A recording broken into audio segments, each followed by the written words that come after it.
तीसरा कंपोनेंट है आयकर नियम, इनकम टैक्स रूल्स 1962। प्रत्यक्ष कर का प्रशासनिक कार्य केंद्रीय प्रत्यक्ष बोर्ड देखता है, जिसको सीबीडीटी कहते हैं, central board of direct taxation द्वारा उस एडमिनिस्ट्रेटिव कार्य किया जाता है।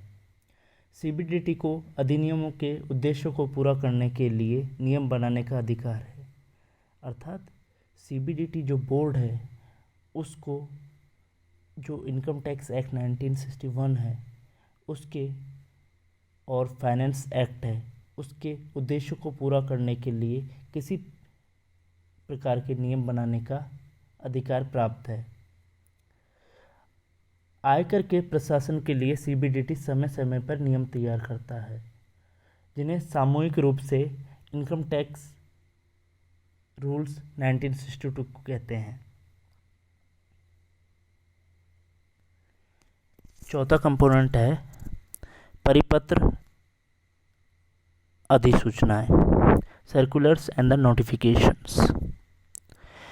विशेष समस्याओं का निदान के लिए समय समय पर परिपत्र जारी किए जाते हैं। यह परिपत्र अधिकारियों व करदाताओं को दिशा निर्देश के लिए जारी किए जाते हैं। परिपत्रों का पालन करना विभाग के लिए अनिवार्य है, अर्थात विभाग परिपत्र का पालन करने के लिए बाध्य है, जबकि करदाता नहीं है। तो हम ये कह सकते हैं सर्कुलर्स विभाग के लिए हैं, करदाता के लिए मान्य बाध्य नहीं है, फॉलो करना चाहिए लेकिन अधिनियमों के प्रावधानों को लागू करने के लिए केंद्र सरकार द्वारा अधिसूचना निर्गमित की जाती हैं। सीबीडीटी को अधिनियमों के उद्देश्यों के लिए नियमों को संशोधित करने की शक्ति प्राप्त है, जिसका प्रयोग अधिसूचना यानी नोटिफिकेशन के निर्गमन द्वारा किया जा सकता है। अर्थात अधिनियम के प्रावधानों को लागू करने के लिए सीबीडीटी नोटिफिकेशन जारी करती है।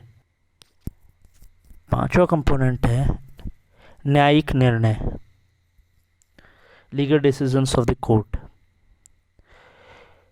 काफ़ी बार ऐसा होता है कि न्यायालय द्वारा इनकम टैक्स के संदर्भ में कोई फैसला लिया जाता है, उसका अध्ययन करना भी बहुत ज़रूरी है। जो कोर्ट के द्वारा जो फाइनल डिसीजन होता है वह लागू होता है, इसलिए ये एक बहुत इम्पोर्टेंट घटक है इंडिया में इनकम टैक्स लॉज का।